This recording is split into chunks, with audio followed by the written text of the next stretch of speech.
What's up, Control Freaks, and welcome to the Control Freak podcast. I am your host, LessAlex, and today I have on returning guest Evan Bruce, and today we are going to be chatting about this weekend's Pioneer Regional Qualifiers that happened in North America. There was one in Canada, and there was one in Dallas in the United States of America, alongside another big tournament that was the South Asian Championships. It was actually a huge RCQ.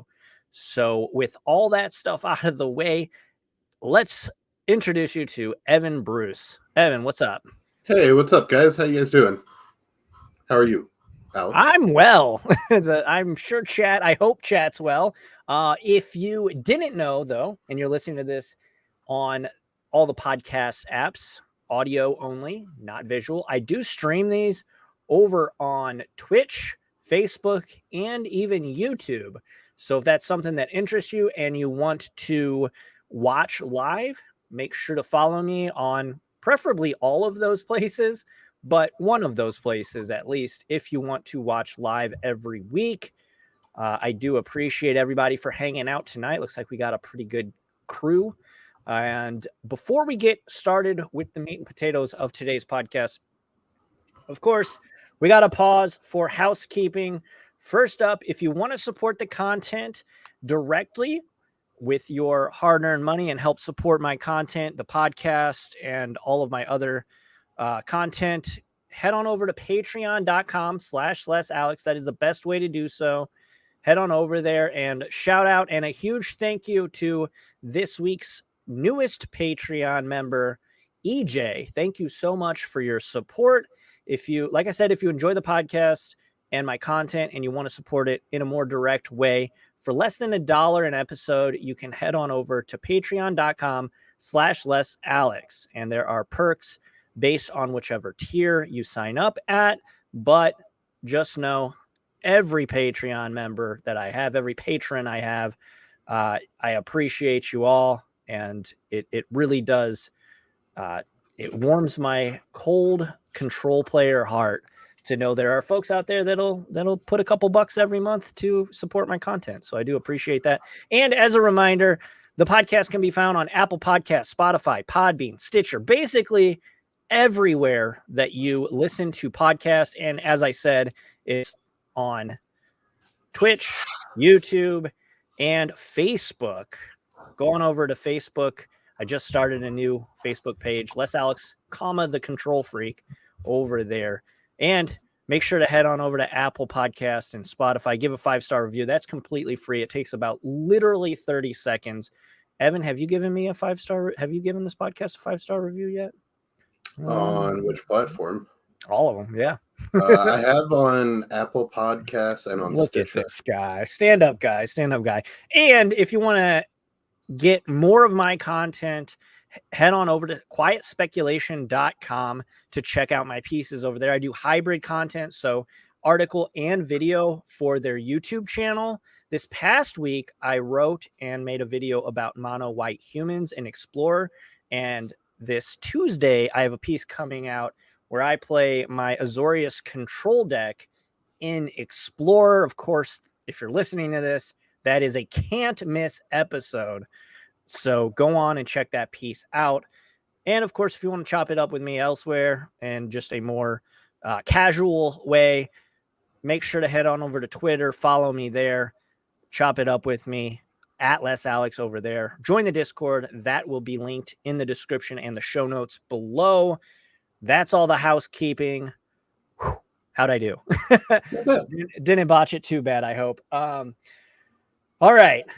So we had 3 major tournaments. 2 were massive regional championships, an American one and a Canadian one. And then, like I said, a Southeast Asian RCQ, but it was a huge RCQ with 131 players. That's what we're going to be talking about today. And more specifically, we're going to be talking about how well Azorius Control, and I might have another spicy list, Dimir Control, fared over the weekend, because it was all doom and gloom. basically, because of the European championship tournament that had Azorius Control had a 36% win percentage last weekend, the weekend prior. So People came prepared. it's a lot better this weekend, I promise. I still firmly believe that Azorius Control, if you get in the reps, it's still one of the best. It's still one of the best decks in the format. So, but yeah, first up, what you got to say? No, I was just gonna say I have to give a quick shout out to someone. Yeah, go for it. My buddy Brian Boss got 10th at. I saw that. Yeah, playing at Just Dallas. Guy Ascendancy combo. Yeah, I was talking to him about it. He was on coverage all weekend, basically. Yeah, they picked him out a lot. I mean, it's a very interesting deck, and yeah. So now why we're here. Let's take a look. Well, I mean, we can talk. We're obviously going to talk about the top 8. And here is the list over on mtgmelee.com. Check it out if you want to go into greater detail. This is the top 8. We had Elliot Raff on Enigmatic Fires, Bradley Schlesinger on Gruul Vehicles, Toph Robinson on Dimir Rogues. Shout out to the dude that commented on my Dimir Rogues video that said this deck was trash and just not good. So yeah. Matt Foreman on Rakdos Sacrifice, Philip Marr on Azorius Spirits, Connor Lan on Mono Blue Spirits. So Spirits representing, Donald Sheldon on Rakdos Sacrifice, and Doi Vu on Mono Green Devotion, rounding out top 8. And I gotta say, 9th place on Breakers, Jaya Wu on Azorius Control. And this list is so similar to the list that I've been playing recently. It's so similar. But what's your makeup? What's your take of this top 8 in Dallas? This is Dallas, if I didn't say that. Yeah. I mean, there's a couple of things I take away. One, going back to what we said last week, the health of this format is insane. Oh, yeah. I'm impressed that Fires keeps finding a way to sneak into top 8s. Hey, it's a good deck. That's a deck you're playing. Sometimes, yeah, I love that deck. He said sometimes. Couple other things to note. After not seeing any mono green or Rakdos last weekend, both show up back in the top 8 again this week. Yeah. I mean, Rakdos Sacrifice in specific here, which maybe that's what the Rakdos decks move towards. Yeah, and I have the conversion rates, the day 1, day 2 metagame breakdown here. So day 1 metagame. Oh, did I lose it? I think I might have lost it. Anyways, I got the conversion rates of from day 1 to day 2. Rakdos was 21% conversion rate. That's fine, right? That's fine. It was the most played deck. I will say that. Mono Green Devotion was 35% conversion. Greasefang was 28. Azorius Control was 21. So right there with quote unquote the best deck in the format of Rakdos midrange. Humans was 27. Blue White Spirits was 42 conversion percentage. That's insane. Creativity was only 18. Boros Convoke, of course, this is the new deck, the new hotness, as you will. 25%. Rakdos Sack, 35%. Fires, 35%. And Lotus Combo, only 19%, having the second lowest next to Creativity. So folks were ready for it. I'm not sure what the deal was there. I think part of it is Convoke just eats Creativity up. That's definitely true. I think that's also why you're seeing Spirits do well and be more popular. Spirits has a really competitive game against the Boros Convoke decks. Like, they're the only tempo deck in the format that can keep pace. Yeah. I mean, that's certainly fair. But yeah, the conversion rate for Azorius, Look, it was 3% at that European Championship tournament.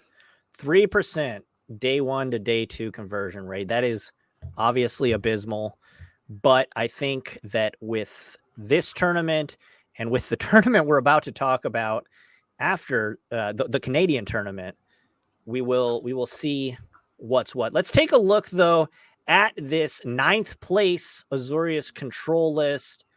You should also take a look at the 16th place list. It's pretty different from a lot of what Blue White's doing right now. Oh yeah, and we'll also John Farrow, friend of the podcast. He's been on the podcast a couple times. He played. Oh, I clicked on the wrong dang thing. I always do that. Click on the name. Yeah, I clicked on the name and not the deck.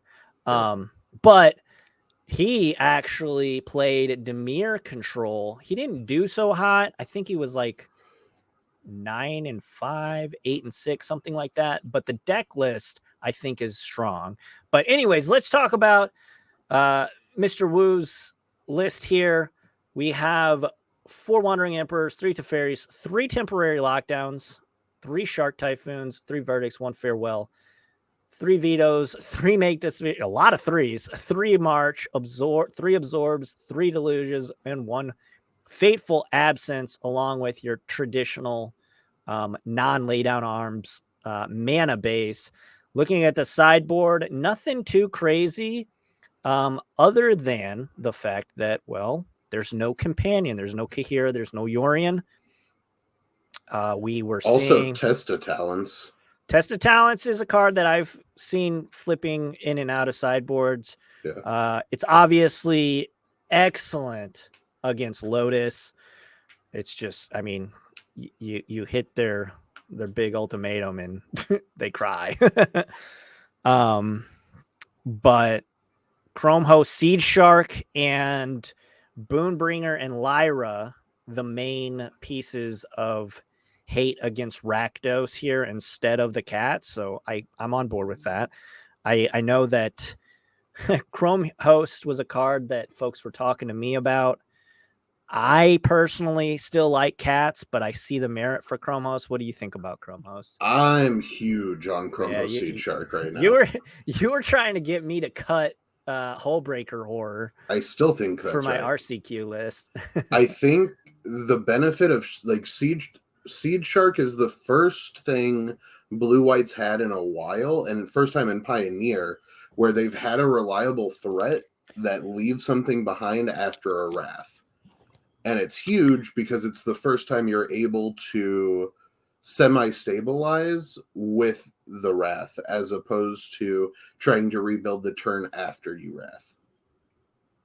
That's, yeah. I mean, you've always have that tension in a game where, well, not always, but in some games, you'll have a Wrath and a Angel or even a Cat, and you're like, you got to try and decipher which is best, right? And I think to your point, Chrome Host kind of helps you figure that out a little bit better because you can play Chrome Host, you can maybe block, create some tokens, and then you can Wrath maybe in a turn or two. Well, and I think get some great value. I think it being a 3-drop is also big. Because I think something that the Pioneer Blue-White shell has been missing and struggling with is every once in a while, and we see it now with the Boros Convoke deck, we get some popular aggro deck, and we struggle to find that right missing piece. And it sometimes like Portable Hole fit that spot for a little bit. Sometimes it's playing things like Wall of Omen effects, or in Pioneer, what's the enchantment one? Whatever. The one, it's the Saga. Yes, Birth of Meletis. Yeah, Birth of Meletis. Yeah, like those style effects, but like they always are very like narrow, and I feel like Seed Shark is the first thing that's fit that in a while that is significantly less narrow. Yeah, no, that's fair. I might have to pick some up. I haven't gotten any. I do. There are some cards I picked up, though. We'll be talking about that after a while. But taking a look, though, at this main deck, I think Mr. Wu's philosophy here is he's just splitting the difference, right? Like a lot of lists we've been seeing, and personally, the list that I played at the RC and the RCQ rather, I was playing 4 lockdowns, 4 make disappears, 4 absorbs, 4 deluges. It looks like they just split the difference, played 3, and then that gives them flexibility to have some one-ofs like Farewell, play an extra Shark Typhoon. I certainly understand that. Shark Typhoon can be very, very good, bridging you to the mid to late game. And obviously against like Rakdos, it just slams the door if you ever get to resolve it. Yep. You don't typically do that because you don't have, Twitch chat chirping in your ear telling you to cast it just to meme you. Oh, yeah. It's Twitch chat's fault. Dude, every time I draw it, they're like, play it, just slam it. But peer pressure. But yeah, no, Faithful Absence, I think, has merit. Again, I've been very, very critical of this card ever since it's been printed, really, but specifically recently, because giving them a clue token is just brutal, dude. I still am a fan of Fateful Absence. I mean, it definitely serves its purpose. I think there's too many. Really, the big thing is Planeswalkers. Oh yeah, that's like, for sure. And Shieldred is like a problem with the version that you have at least enough other answers between your Wrath effects, your March of Otherworldly Lights. Like, you have other answers to Shieldred. Yeah. But it is just another answer to Shieldred as well. Absolutely. I also just like that, back in the sideboard real quick, the Divine Smite. I'm surprised it's not more, but I like that more and more Blue-Eyed Shells are moving to this card. Yeah, I am playing 2 and 1 Rest in Peace, but I totally understand wanting to play extra Rest in Peace, because Greasefang, oh my gosh, if they get lunch. And obviously Divine Smite is good against Greasefang because it just hits the Greasefang. Yep. But then if they play another one, you still got to deal with it because their graveyard is stacked still. Right. So, all right. So let's go back. You said you wanted to take a look at another. Yeah, look at Id Corrigan's list at 16th place. Oh, what the heck? You just needed to scroll up. Down. There it goes. You said 16th? All right. Yeah, this one is spicy. All right, so let's take a look. We've got 4 Wandering Emperors, 4 Teferi, 4 Omen of the Sea, 4 Temporary Lockdown, 4 Sharks, 2 Verdicts, 1 Sunfall. That's a card that I've seen a lot of people gravitating towards because Exile against Mono Green is so important. Yeah. So that makes sense. We've got 4 March of Otherworldly Light. Holy smokes. Well, this is a Yorion version. Oh, it doesn't say that. Where? Oh, there it is. I'm so used to Goldfish telling you right here. Yeah. Okay, so that's this. These numbers make more sense. Rewind. Yeah, Rewind. Our friend Bryce that came on the show several weeks ago was huge on Rewind, and it's actually starting to really pick up popularity in the Azorius control circles. So Rewind allows you to counter multiple spells in a turn, or maybe not even that, but being able to multi-spell in a turn is huge. So folks are starting to obviously cut absorbs for Rewinds, because Rewind, like I said, allows you to double spell, but absorb, you just play it, and then they, can keep casting spells if because you tapped out. So I'm just impressed that he top 16'd with this. Like, this feels like an older version of Control, like with Narset in the sideboard, playing Omen of the Sea main, playing a Summary Dismissal in the sideboard. Isn't Omen of the Sea though pretty stuck? I'm not as familiar with. I know you love Yorion, but isn't Omen kind of it used to be though? it used to be the thing, but Yeah. Omen really hasn't been prevalent for about a year, even in the Yorion builds. It's too narrow. I got You needed interaction on 2. And so like that started out as Baffling End and moved to Portable Hole, and like it's just become better removal. Sure. Because it's what the deck needed. But I like it, maybe this signals that the format is slow enough that Omen can be good again, because it's like the interaction with it is sweet. Oh yeah. I mean, that's so much value. But it's just also cool to see the flexibility of blue-white in this format. Oh yeah, it's wide open, and I think again, Azorius Control. Here, let me switch back here. But Azorius Control is definitely a deck that as long as you practice, and I know this is true with every deck, and I'm a bit of a mark for Control, obviously, but man, if you practice with it and you learn your version, I really do think you can pick up percentage points for playing cards that aren't necessarily quote unquote the stock version. So playing cards like Rewind, playing cards like what is the name of that? The Sunfall. Yeah. These are cards that people might not be thinking of, especially if they don't follow Azorius Control, as probably a lot of the listeners, especially the listeners of this podcast. But like if you're not tuned into the metagame, you're probably not going to realize this card is even seeing play. Like, why would you play it over Supreme Verdict, right? But the fact is, Exile is super important right now. So, well, and not even it's becoming more and more relevant against more and more of the format.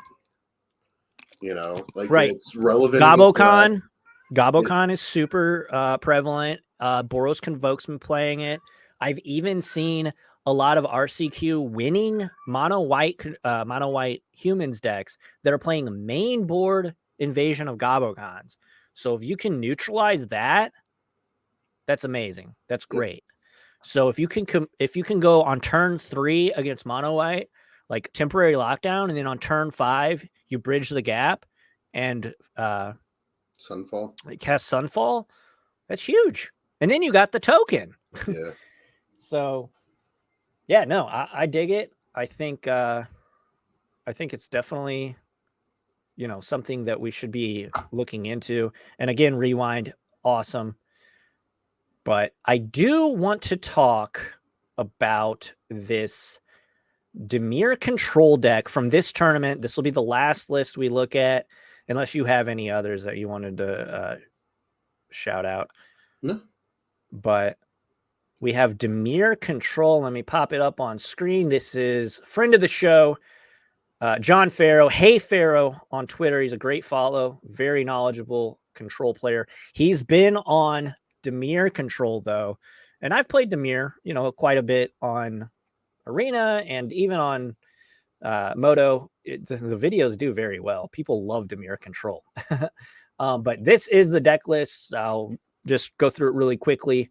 So we've got 2 Narset Parter Veils, 4 Shark Typhoons, 1 Meat Hook Massacre, 2 Thoughtseize, 1 Extinction Event, 1 Ritual of Soot, 4 Consider, 4 Push, 3 Make Disappear, 2 Change Equations, 2 Negate, 2 Shieldred's Edict, 2 Drown and Lock, 2 Deluge, 2 Dig Through Time, 1 Cling to Dust.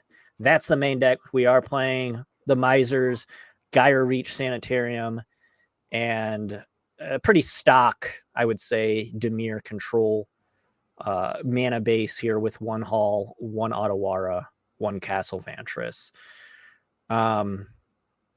I mean, this is pretty close to stock, I would say, in terms of Dimir control, especially if you follow. They don't play 4 Thoughtseize? Yeah, I mean, that's crazy to me. It's one of the best cards in the format, and they don't play. I mean, I've seen lists that don't play any main deck. I usually what I see is either 0 or 0 4. 4. Yeah. And like you either play like I've seen like 3 in the sideboard Yeah. if you don't play any main, but I've never seen someone play 2. That's weird. How do you Yeah. do? I mean, yeah, I believe he was either 9-6 or 8-5. I mean, that's a winning record. Yeah, and he was on camera, I think I saw him on camera once. He might have been on camera a couple times. But I do like Dimir Control, and I wanted to touch on this deck just because I know that Dimir Control is super popular and people love alternative versions of control lists. But we do see Chrome Host Seed Shark in the sideboard. We do have Siphon Insight. Now, this is a card that I hadn't even considered. I love this card. It is, so if you're not aware, and maybe you are, and I'm just ignorant to this card, but it is blue, black, instant. Look at the top 2 cards of target opponent's library, exile one of them face down, and put the other on the bottom of their library. You may look at that card and play the exile card for as long as it remains exiled. You may spend mana as though it were any color. And then it has flashback for 1 blue black. This comes in specifically against red black. I know it comes in against red black because I saw him playing it. But I think also you could bring this in against mono green. Obviously, any control deck, this could be a useful tool. It seems like it's pretty versatile, to be honest. Really, the only thing I feel like you don't want it against like the Boros Convoke deck. You don't want it against Rakdos. Like it's okay. Like you can steal Shieldred, and that's very good. I think it's very good against Rakdos, actually. Really? Oh yeah. I mean, because it's just a grind fest. Which that's true. It having flashback makes a big difference. Yeah, and if, like you said, I mean, even stealing Liliana or anything like that, I think that Siphon Insight could be a great tool against Rakdos. I'll have to reach out to John specifically to see what this comes in against. Again, I've never played Siphon Insight, but it's definitely interesting. He was also playing Path of Peril, which he can only... Can he cast the white version? No, you don't, but that's not why you play it. Yeah. You just play it as a 3-mana Wrath against the aggro decks. This is against Boros or humans, things of that nature. Yeah. We have Kalidas, Shieldred, the Apocalypse, Unmoored Ego, and Needle.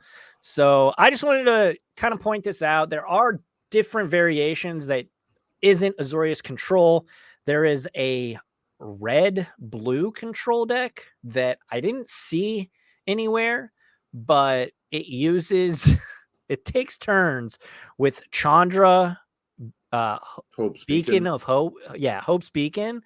And you just take extra turns with Alrund's Epiphany.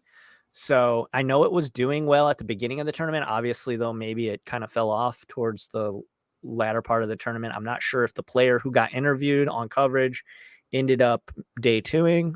Reach out if you know, or if you are that player.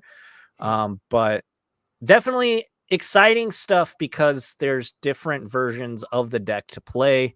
It doesn't have to just be Azorius Control. Is there anything you want to talk about for Dallas, the Dallas RC? Nope, that seems like a great segue into other kinds of blue-white control decks. Yeah. So moving on over to, we have an awesome... I mean, this was just the treat of my weekend for Magic, at least. But we have face-to-face Toronto. This was face-to-face Tour Championship, Toronto round 3. It was a regional championship. Prizes included first place for $3,000. And the Snapcaster Mage, and then it, obviously tapers off. But I do want to show you, if you're watching, you already see it, but at the end of Swiss, it was a 2-day tournament, we had Patrick Wu, multi-time Pro Tour player, great player. He almost always plays Azorius Control, but this ain't your grandpa's Azorius Control now. This is the mythical deck that is Lotus Field Control. And this is a deck that on Moto, it's come up a ton. And we actually covered, I believe you were on that episode. We talked about because I played this deck a lot in Explorer. Yeah, and it's a little worse on Arena. So if you're going to fire up Arena, just know that Thespian Stage, I don't think is legal in Explorer. If it is, then that's great. Real quick. But I thought that I looked for it on Arena. But regardless, this list was at the top table, the number 1 seed heading into top 8. Now, it did ended up getting 2nd place. But still, the fact that this deck, it shows first on the that was after Swiss, yeah. No, I'm looking at the top 8. No, I know. Okay, trust me. So the winner of the tournament was Theo Jaquez Griffin. I'm probably butchering their second name there, but they won with Azorius Spirits. Obviously, Azorius Spirits is pretty rough matchup for Azorius Control. But okay, so let's take a look at this list. We've got 4 Teferis, 3 Wandering Emperors, 4 Strict Proctor. Evan, tell us about this card. And so this is the card that makes the deck work. Pretty much, yeah. This is your combo with Lotus Field. The way Proctor works is it stops enter the battlefield triggers unless the owner of that trigger pays 2. And conveniently, you being the owner of that trigger, you're just never going to pay the 2. Yeah. So it's going to counter the enter the battlefield trigger of Lotus Field, which is the sack 2 lands clause. So you just get it for free. So there was no coverage that I know of this tournament. If there was, I missed it. Explain to me, though, when you play Lotus Field, does it still enter the battlefield tapped, even though yes. Strict Proctor's? Okay. Yeah, no matter what, it'll enter tapped unless you have like an amulet type of thing. Yeah. Oh my God, that would be insane. So then we have 1 Dream Trawler main deck. We've got 2 Shark Typhoons, 4 Doom Scars, because I'm assuming this is here because on it can be cast off of 1 Lotus. Correct. Like turn 2, you can hide it, you can foretell it, and then play your Lotus, and then the following turn you can do it on 3.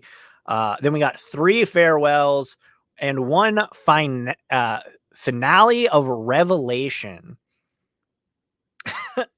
This is a card from War of the Spark. It's a mythic rare X blue sorcery. Draw X cards. If X is 10 or more, instead shuffle your graveyard into your library. Draw X cards. Untap up to 5 lands, and you have no max hand size for the rest of the game, and then you have to exile Finale of Revelation.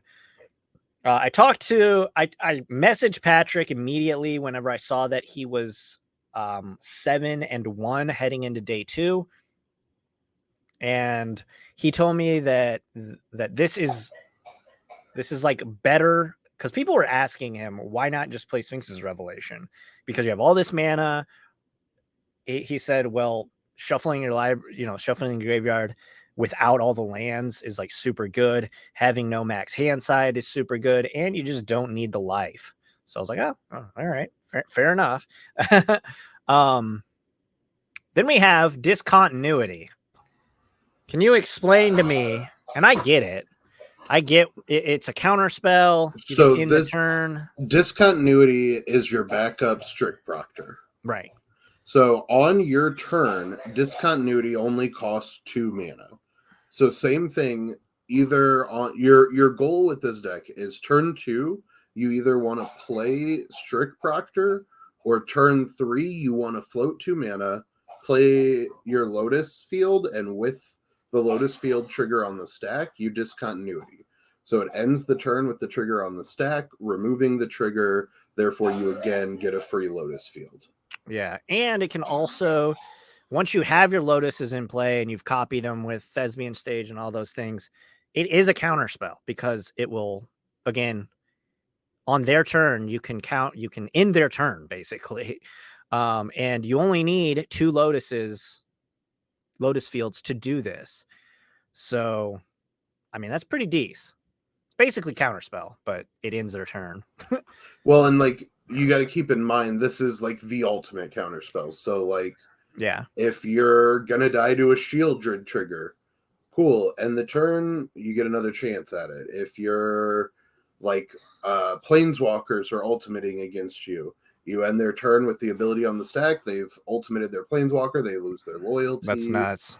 Yeah, and they get no ability off of it. oh, that's so hot. Like there's so many, like ending the turn is like, yes, it can be a counterspell, but it is so much more than a counterspell. Yeah. And I do want to show everybody who is watching, and I'll obviously mention it, but you know, we had to head to the LGS today and get these cards, strict proctors. I mean, all these cards were like $12. I messaged Patrick. I was like, yo, I picked up all these cards. He's like, they're all bulk.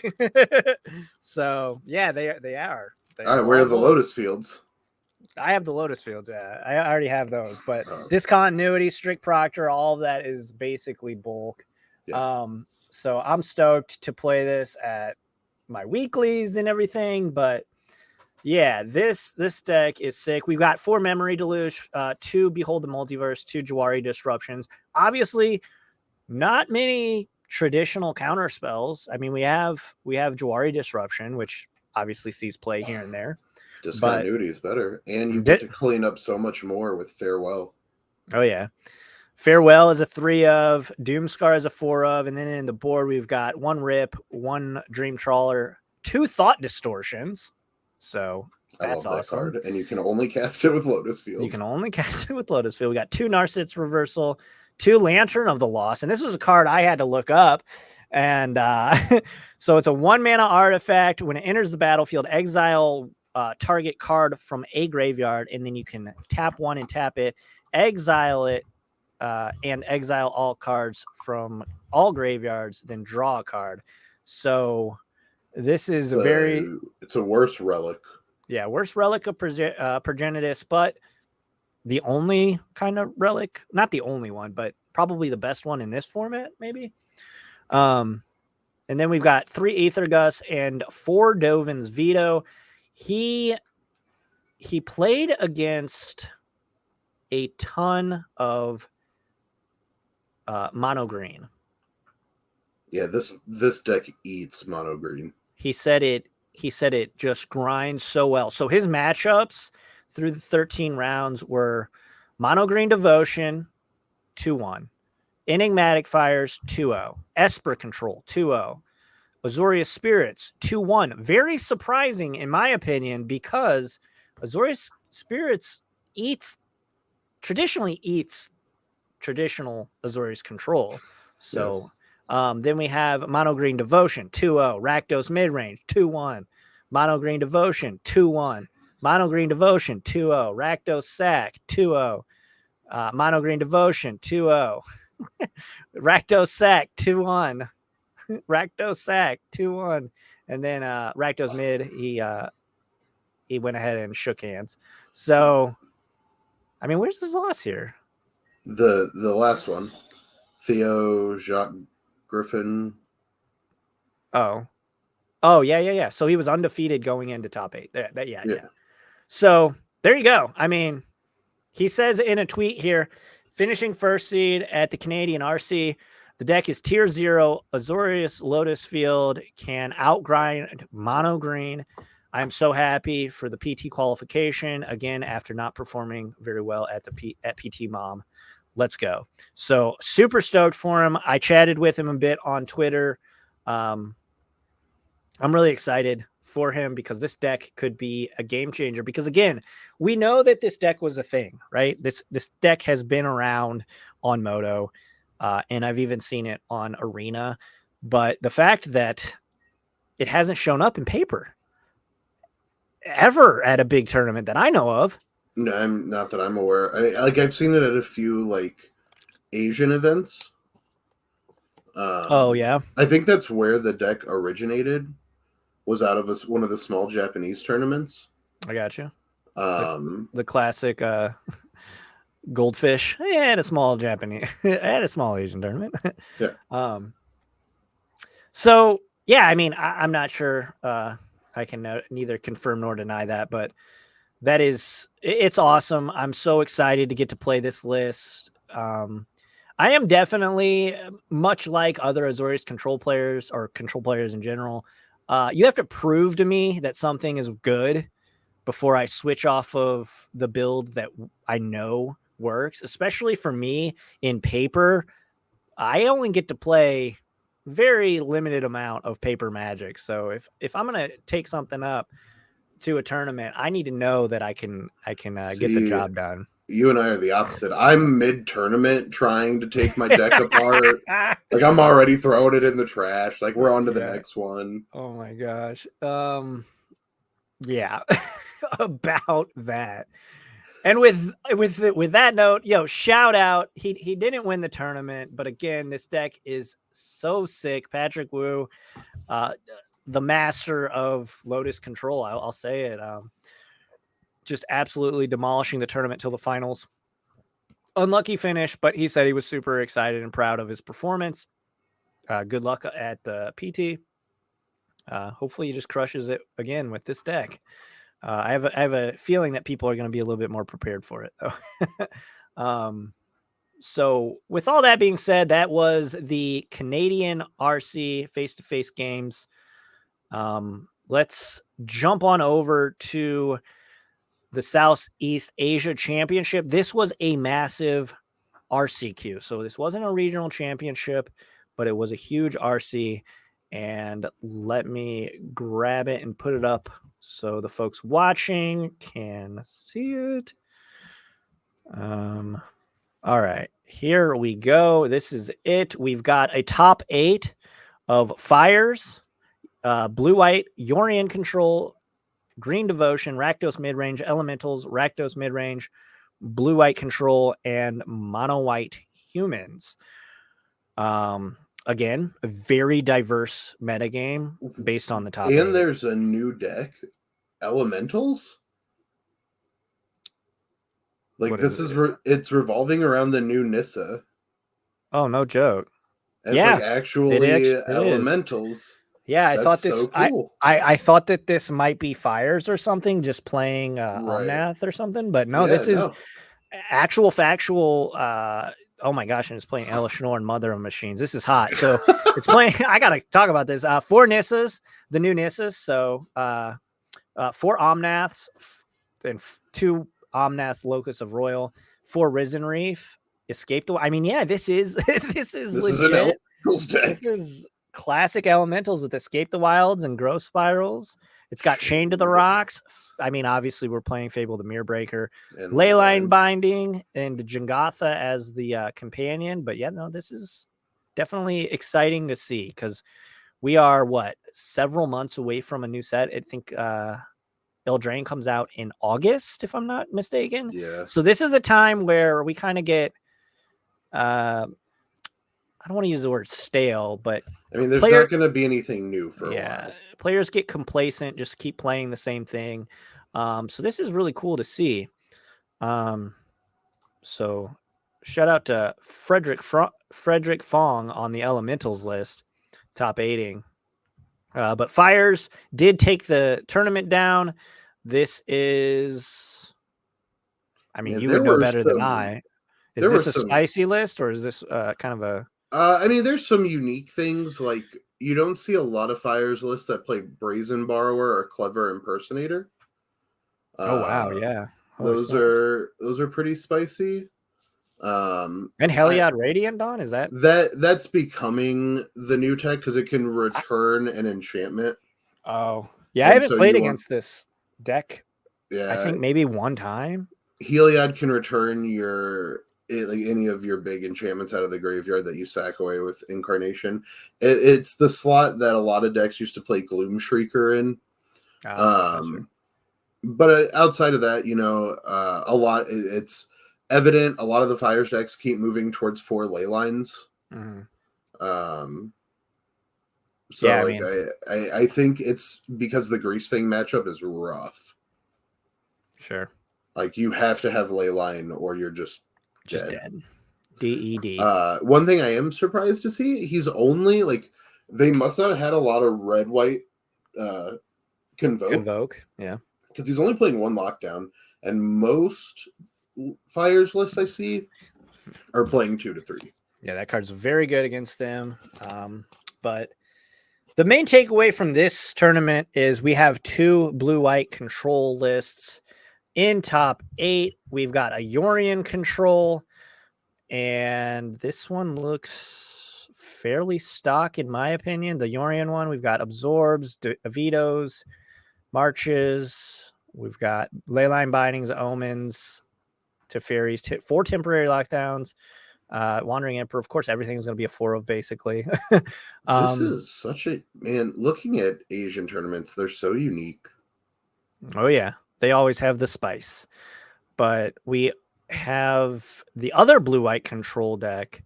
We've got It's another Yorion build too. Oh, But is it's it? yeah. Oh, it is, yeah. But it's a laydown arms version. That's super interesting. Yeah, you would think that with Yorion, you'd want all of the Well, they have 3 temporary lockdowns. Yeah, and then here's Omen of the Sea again. Yeah, I mean, well, because the cool thing with Yorion, you can blink your temporary lockdown, and then it just comes right back and tags everything that you had locked down anyway. And most of those creatures, I mean, they're making well, even if they do, they're making treasures or they're making blood or whatever. You're exiling so they're just So, yeah, this is what other decks are we got here? We've got Create. Well, I just want to point out, if you hit the other decks, there's another new deck that I haven't seen before. What is it? So hit the plus 24 deck. I got it. Yep. The Luca Atraxa deck. So this deck is revolving around Luca Coppercoat Outcast to spin into like Atraxas and bigger threats. Oh wow, yeah, I remember this card from Standard because they used to play it with Agent of Treachery. Yep. But just another, it's just interesting to see that this format keeps evolving more and more. Oh yeah. Wow. Okay. Yeah. I mean, I'm so stoked for this format. I see people trashing Pioneer all the time on social media and specifically on Twitter. And it's just like, I don't get it. I love this format. There's innovation. There's a ton of different decks. You can, it feels to me like modern in 2014, 2015. Yep. In my opinion. And I know that might be a hot take or whatever. Do you think, so I got a question here that is like actually super interesting. Do you guys think that Yorion or non-Yorion is better at the moment? I personally, I've literally never played a Yorion build of Azorius Control. I like non-Yorion builds. I am partial to the cats. And then they also say lay down arms, good or bad. I think that second question depends on the meta. You got about 8 episodes of this podcast. Yeah, there are several episodes of this exact podcast that you can go back and watch. Specifically, the one where we talk about Yorion versus Kahira and lay down arms versus non-lay down arms. I will say that I have changed my stance based on the new deck, which is Boros Convoke. I was team lay down arms before that deck rose to prominence, and I'm on lay down arms, or I'm sorry, I'm on lockdown now. Yeah. So I think you're fine. You're fine. I think realistically, like, and this is something that you say all the time, and you said it earlier in the episode. It just comes down to what you're the most comfortable with, and sticking with what you like. And even if And you can attest to this more so than anyone that people will come after your opinions of blue-white control. They'll try to tell you that their versions are better. Oh yeah. Just play what you like, and as long as you like what you're playing, it's fine. And I mean, if you are really that stressed about, oh, you've got a big 1K or you've got an RCQ or an RC coming up, there are a ton of there are a ton of control players that have Patreons. There's Discords you can join. Shout out to my own Discord, which is in the show notes. But yeah, I mean, you can get sideboard guides. You can pick people's brains. A ton of Twitter personalities. I mean, there's a ton of control players that play this format because it is, in my opinion, the best control format right now. So by a lot. But yeah, I mean, I think that I'm definitely going to try this Lotus version. I'm excited to play it, but pick your poison, pick your flavor of control. As long as you commit to it and you learn the lines, I think you're able, and you have a good sideboard plan. That's the most important thing. If you have a good sideboard plan, and I truly believe any Azorius control deck, not any, but like if you build a good 60 cards, as long as your sideboard is prepared for the meta and you peg the meta right for the tournament, you can win any tournament. Yeah. You can win any tournament. But it's all about predicting the metagame and knowing how to play your build of your Azorius or Dimir or blue-red control deck or whatever, Jeskai. I don't think Jeskai is really a thing in Pioneer because 3-color decks are... People are trying to make it a thing with the new, what is it, Zergo and Ojutai? Oh, yeah. Yeah. So, a lot of spice. I think that, we can kind of get away from this whole notion that Azorius Control is just bad. I know that Martin Yuza, huge respect to him. He's a hell of a Magic player, but he was dogging Azorius Control all weekend, talking about they're just playing cancels and bad removal. And based on breakers, we almost had a Azorius Control deck in top 8 of the Dallas DreamHack RC. So if one thing would have went another way, Azorius Control would have top 8'd all 3 of these tournaments. So, and one just slaughtered the entire tournament with the with the Lotus version. So I think that notion of it's just a bad deck for people that boomers is just not true. Martin uses coming after you on Twitter. Dude, I'm saying, as those words left my lips, I was like, it was funny though. He was saying Wu can draw into the top 8 next round, proving us all wrong about blue-white control. And then Riley Knight said, "Oh yeah, all of us were talking badly about it because Riley Knight was not talking bad about it." That's my thoughts. I still think Azorius Control is great. Dimir Control.